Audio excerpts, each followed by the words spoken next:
नमस्कार दोस्तों, आज मैं लाइव हूं बीकानेर के नज़दीक एक कस्बे नौरंगदेसर से, जहां आज ग्रीन फील्ड एक्सप्रेस वे का प्रधानमंत्री नरेंद्र मोदी द्वारा उद्घाटन किया जाना है। साथियों, यह एक्सप्रेस वे पंजाब के अमृतसर से गुजरात की औद्योगिक नगरी जामनगर तक निर्माणाधीन है, जिसका अधिकतर राजस्थान के अंदर काम कंप्लीट हो चुका है। यह 500 किलोमीटर से भी लंबा बहुउद्देशीय राष्ट्रीय राजमार्ग है। इसकी अधिकतर लंबाई राजस्थान में ही है। हम आज के इस कार्यक्रम की हर तस्वीर आपको दिखाएंगे। आपको हम प्रधानमंत्री नरेंद्र मोदी जी का पूरा भाषण भी सुनवाएंगे। मोदी जी के भाषण से थोड़ा पहले कैसे अचानक बरसात ने रंग में भंग डाला, वो भी आपको हम दिखाएंगे। आप इस वीडियो में यह भी देखेंगे कि मोदी जी का भाषण शुरू होते ही लोग सभा स्थल से कैसे धीरे धीरे खिसकने लगे, मानो उन्हें भाजपा कार्यकर्ता और नेतागण अपने प्रभाव से मजबूरन अपने साथ लेकर आए थे। आप इस वीडियो को अंत तक जरूर देखें और हमारे channel hit fit news TV को सब्सक्राइब करें। आपका बहुत बहुत शुक्रिया, धन्यवाद। राम राम, सत श्री अकाल।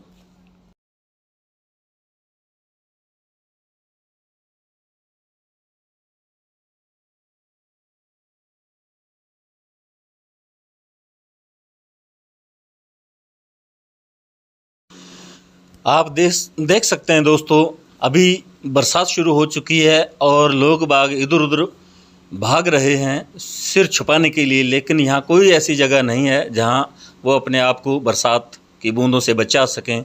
और आप देख रहे हैं लोग बाग जिन कुर्सियों पर बैठे थे, उन्हीं कुर्सियों को उन्होंने अपने सर को ढका और फिर भी वो खुद को नहीं बचा पाए। बहुत सारे लोगों के मोबाइल फ़ोन बरसात के पानी से भीग गए और लोगों के पर्स भीग गए, कपड़े भीग गए। यहाँ आसपास में कहीं भी ऐसी कोई छत नहीं थी जिसके नीचे वो अपने आप को बरसात से बचा सकते। आप देख पा रहे हैं लोग इधर उधर घूम रहे हैं, मैदान खाली पड़ा है और जो कुछ यहाँ लोग हैं थोड़े बहुत, तो वो कुछ शेड के नीचे हैं और कुछ लोगों ने कुर्सियाँ अपने सिर पर रख रखी हैं उल्टी, और फिर भी वो भीग गए हैं। और सभा स्थल पर बहुत कम लोग थे और बाकी ज़्यादातर लोग सड़क पर ही खड़े थे। हाँ दोस्तों, आइए हम आपको प्रधानमंत्री नरेंद्र मोदी जी का भाषण सुनवाते हैं। लिए भी खास है क्योंकि बीकानेर को छोटी काशी के रूप में भी जाना जाता है। यहाँ काशी की ही तरह गौरवशाली अतीत भी है और अध्यात्म भी है। ये पावन धरा मां करणी की धरती है। सांख्य दर्शन के प्रणेता भगवान कपिल की तपोभूमि है। ये रुणीचा धाम रामदेवरा के बाबा रामदेव जी, सिद्ध समाज के गुरु जसनाथ जी और भी तेजा जी के भक्तों की धरती है। ये पर्यावरण संरक्षण के प्रणेता गुरु जंबेश्वर की तपस्थली रही है। ये 13 पंथ धर्म संघ के आचार्य तुलसी की कर्मभूमि रही है। और यहाँ पुनरासर बालाजी का आशीर्वाद तो प्रत्यक्ष ही मिलता है। इन सभी देवों और संतों को मैं श्रद्धा पूर्वक नमन करता हूं। आप सब इतनी बड़ी संख्या में यहां आए और अभी जैसे बताया 4-4, 5-5 घंटे से कड़ी धूप में आप आशीर्वाद देने के लिए मौजूद हुए। मैं जितना आपका आभार व्यक्त करूं उसके लिए मेरे पास शब्द कम पड़ रहे हैं। मैं फिर एक बार हृदय से आपका आभार व्यक्त करता हूं, धन्यवाद करता हूं। साथियों, ये उत्साह बताता है, मैं ऊपर देख रहा हूं वहां तक लोग ही लोग हैं। ये उत्साह बताता है कि राजस्थान में मौसम का पारा ही नहीं चढ़ा है, बल्कि कांग्रेस सरकार के खिलाफ जनता का पारा भी चढ़ चुका है। और जब जनता का पारा चढ़ता है तो सत्ता की गर्मी उतरते और सत्ता बदलते भी वक्त नहीं लगता। साथियों, अभी कुछ ही देर पहले मुझे राजस्थान के विकास के लिए 24,000 करोड़ रुपए की विकास परियोजनाओं के लोकार्पण शिलान्यास का अवसर मिला। अमृतसर जामनगर एक्सप्रेसवे को राजस्थान में पड़ने वाला 500 किलोमीटर से लंबा सेक्शन अब शुरू हो गया है। इसके पहले दिल्ली मुंबई एक्सप्रेसवे के दिल्ली दौसा लालसोट सेक्शन का भी शुभारंभ हुआ था।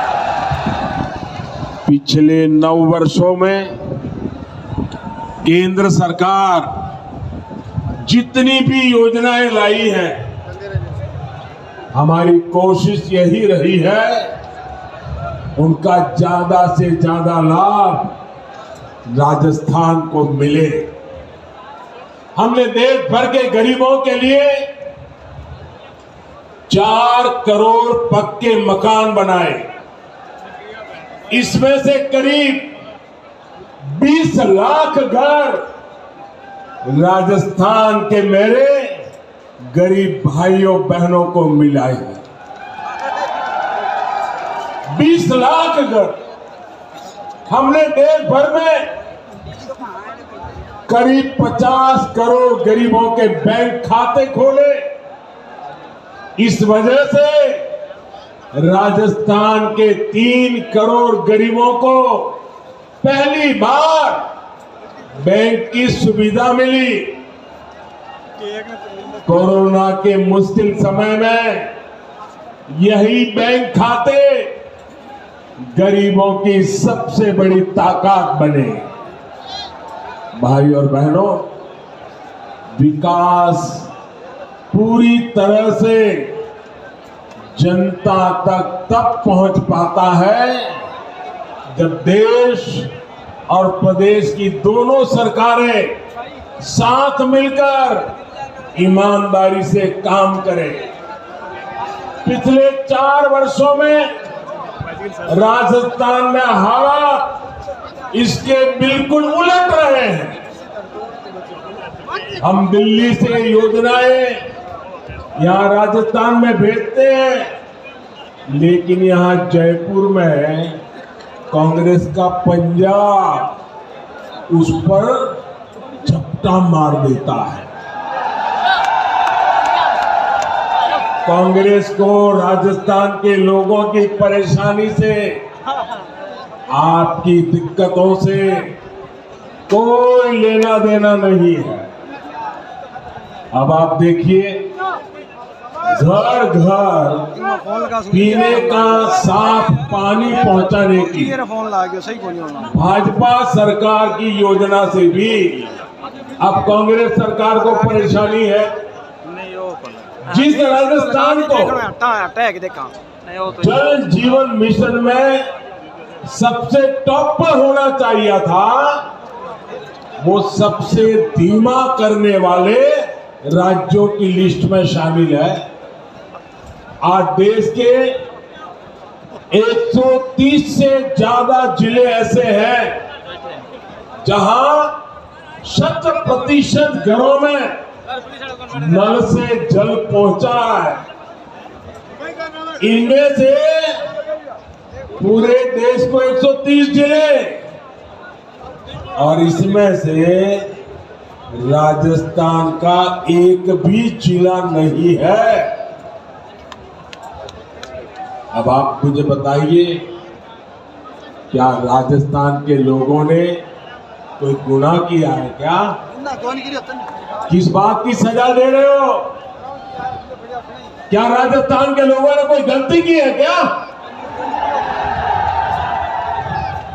क्या आपको नल से जल मिलना चाहिए, नहीं मिलना चाहिए? आपके घरों में पानी आना चाहिए, नहीं आना चाहिए?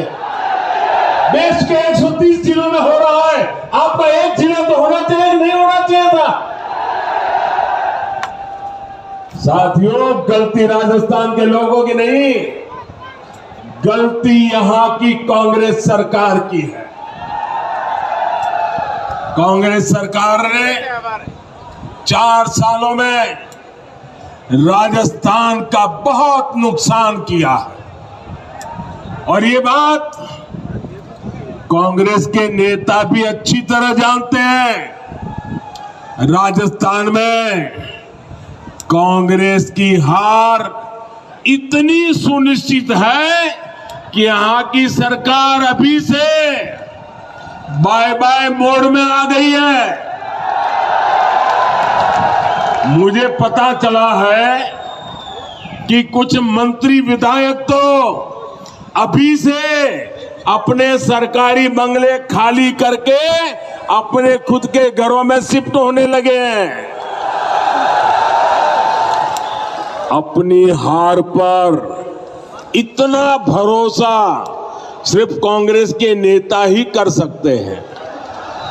साथियों, पुरानी कहावत है कि दिया बुझने से पहले जोर से लपलपाता है। अपनी हार के डर से कांग्रेस भी ऐसा ही कर रही है। इसके लिए वो राजस्थान के लोगों को गुमराह करने पर उतर आई है। लेकिन भाइयों बहनों, आपको याद रखना है, कांग्रेस का एक ही मतलब है। कांग्रेस मतलब, साथियों, आपका प्यार सर आंखों पर। आप आगे आने की कोशिश मत कीजिए। आपका प्यार मेरे सर आंखों पर। साथियों, कांग्रेस का मतलब है लूट की दुकान, झूठ का बाजार। लूट की दुकान, झूठ का बाजार, जो ये इन दिनों बड़े बड़े वायदे किए जा रहे हैं, उसमें लूट के इरादे और झूठ के पिटारे के सिवा और कुछ नहीं है। साथियों, कांग्रेस की झूठ और छलावे की राजनीति का शिकार सबसे ज्यादा राजस्थान का किसान हुआ है। आप मुझे बताइए, पिछले चुनाव में कांग्रेस ने किसानों का कर्ज माफ करने का वादा किया था। कांग्रेस ने वादा किया था। इनके नेता ने 10 दिन के भीतर भीतर कर्ज माफी की कसम खाई थी। क्या किसानों का कर्ज माफ हुआ? 10 दिन, 10 महीने और अब 4 साल कर्ज माफ हुआ क्या? किसानों को कुछ मिला क्या? यहाँ के किसान इतनी बड़ी मात्रा में बाजरा उत्पादन करते हैं। हमने मोटे अनाजों को श्री अन्न के तौर पर प्रमोट किया। दुनिया में पहुंचाने का बीड़ा उठाया है। बाजरा पड़ोस के हरियाणा में 2350 रुपये प्रति क्विंटल बिका, 2350 रुपया प्रति क्विंटल, और ज्यादा दूर नहीं हरियाणा में। और यहां राजस्थान में वही बाजरा किसान 1300 रुपये में बेचने को मजबूर हो गया। हमने राजस्थान के किसानों के लिए नर्मदा का पानी पहुंचाया। इन्होंने इसे रोकने में भी कोई कसर नहीं छोड़ी। किसानों से यही नफरत कांग्रेस की फितरत है, यही इनकी हकीकत है। साथियों, विकास के लिए ये जरूरी होता है कि सरकार ईमानदार भी हो और सरकार स्थिर भी हो। आज दुनिया में हिंदुस्तान का सम्मान बढ़ा है क्योंकि देश में आज एक स्थिर सरकार है। आपने स्थिर सरकार बना करके मुझे काम करने का मौका दिया है। जिन जिन प्रदेशों ने लगातार स्थिर सरकारों को चुना है, डबल इंजन सरकारों को चुना है, वहां प्रदेश भी तेजी से विकास कर रहे हैं। लेकिन राजस्थान में जब से कांग्रेस सरकार आई है, इन्होंने क्या किया? 4 साल से पूरी कांग्रेस पार्टी और सरकार बस आपस में लड़ रही है। हर कोई एक दूसरे की टांग खींच रहा है। अपने अपने गुट को मजबूत बनाने के लिए खुलेआम सौदेबाजी हो रही है। एक खेमे के विधायकों को ट्रांसफर, पोस्टिंग और लूट की खुली छूट मिली हुई है ताकि वो दूसरे गुट में भाग न जाएं। ये लड़ाई केवल खेमों तक ही नहीं है, सारे मंत्री भी आपस में लड़ रहे हैं कि इस विभाग में लूट का काम मुझे मिले, वो मुझे लूटने दिया जाए। इस विभाग का काम उस विभाग को क्यों दिया गया? इस मंत्री कमीशन उस मंत्री के पास कैसे चला गया? पूरी राजस्थान सरकार इसी खींचतान में लगी पड़ी है। और इस पर पूरी खींचतान के बीच राजस्थान के मुख्यमंत्री अपने बेटे का भविष्य बचाने में जुटे हुए हैं। उन्हें राजस्थान के बेटे बेटियों की कोई चिंता नहीं है। इस वजह से भी कई मंत्री विधायक उनसे खार खाए हुए हैं। आप मुझे बताइए साथियों, क्या ऐसे लोग राजस्थान का भला कर सकते हैं? राजस्थान के युवकों का भला कर सकते हैं? राजस्थान के गांवों का भला कर सकते हैं? राजस्थान के किसानों का भला कर सकते हैं? इन लोगों से राजस्थान के विकास की कोई उम्मीद नहीं की जा सकती है भाइयों। इन लोगों को मैं आज 2 टूक कह देना चाहता हूं। अब ये भ्रष्टाचार की नुरा कुश्ती बहुत हुई। अब लोकतंत्र के अखाड़े में जनता जनार्दन फैसला करेगी। अब राजस्थान को स्थिर सरकार चाहिए। अब राजस्थान को डबल इंजन की सरकार चाहिए।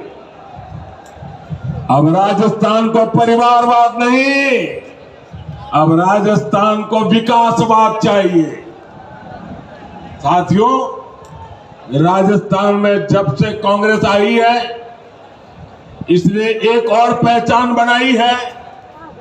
भ्रष्टाचार, अपराध और तुष्टीकरण। हालत यह है कि जब भ्रष्टाचार की रैंकिंग होती है तो राजस्थान उसमें नंबर 1 आता है, नंबर 1 आता है। जो राजस्थान अपनी शांति और सौहार्द के लिए जाना जाता था, वहां आज आए दिन सांप्रदायिक तनाव की घटनाएं हो रही हैं। पूरी कांग्रेस सरकार तुष्टीकरण में लगी हुई है। यहां सिस्टम इतना बेखौफ हो गया है कि पेपर लीक की एक अलग इंडस्ट्री खुल गई है।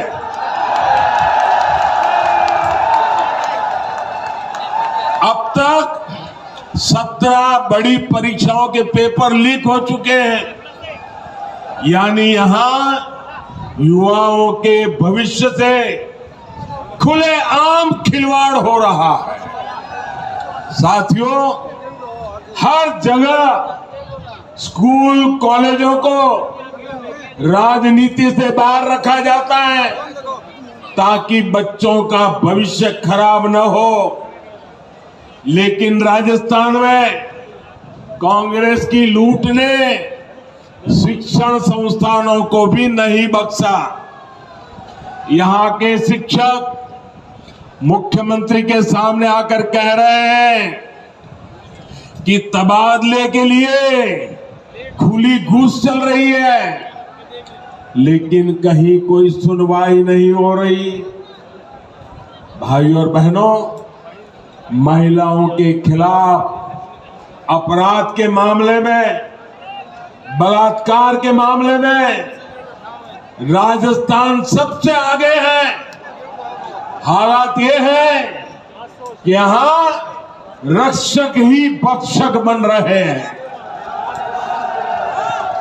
और दुर्भाग्य है कि बलात्कार और हत्या के आरोपियों को बचाने में पूरी सरकार जुटी हुई नजर आती है।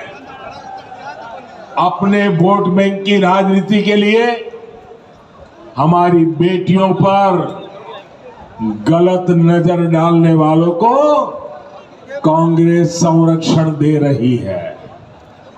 राजस्थान के लोग कांग्रेस के इन पांकों को अब ज्यादा बर्दाश्त नहीं करेंगे। ये महिलाओं के सम्मान की, उनकी आन बान की धरती है। ये राजस्थान की धरती है। ये मां पन्ना धाय की धरती है। ये वो धरती है जहां हाड़ा रानी ने अपने पति को युद्ध में भेजने के साथ ही अपना बलिदान दे दिया था। आत्मसम्मान और धर्म की रक्षा राजस्थान की रगों में है। इस पर कीचड़ उछालने की हिम्मत करने वाली कांग्रेस को राजस्थान कभी माफ नहीं करेगा। साथियों, कांग्रेस एक ऐसी पार्टी है जो अगर सत्ता में रहती है तो खा खा कर देश को खोखला करती है,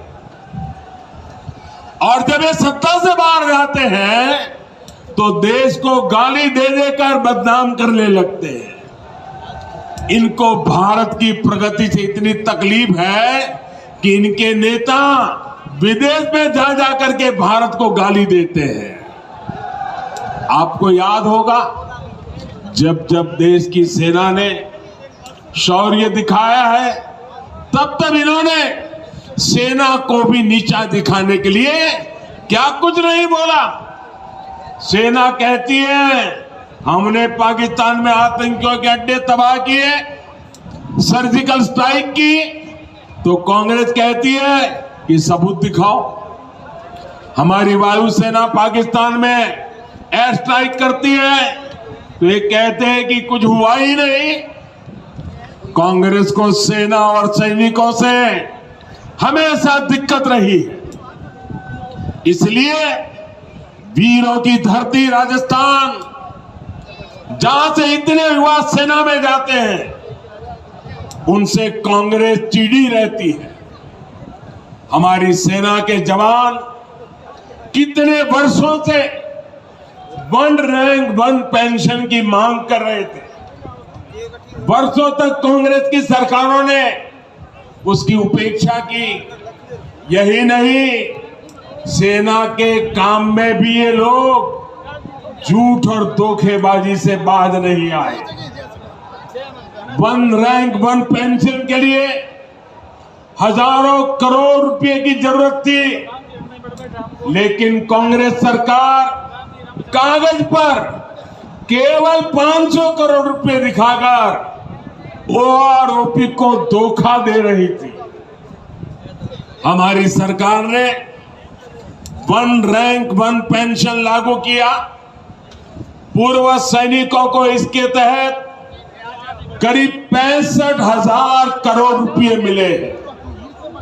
राजस्थान के भी हमारे करीब 1.25 लाख पूर्व सैनिकों को इसका लाभ मिला है।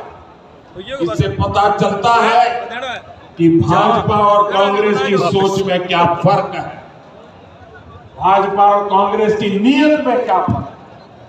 कांग्रेस अपनी सियासत के लिए देश के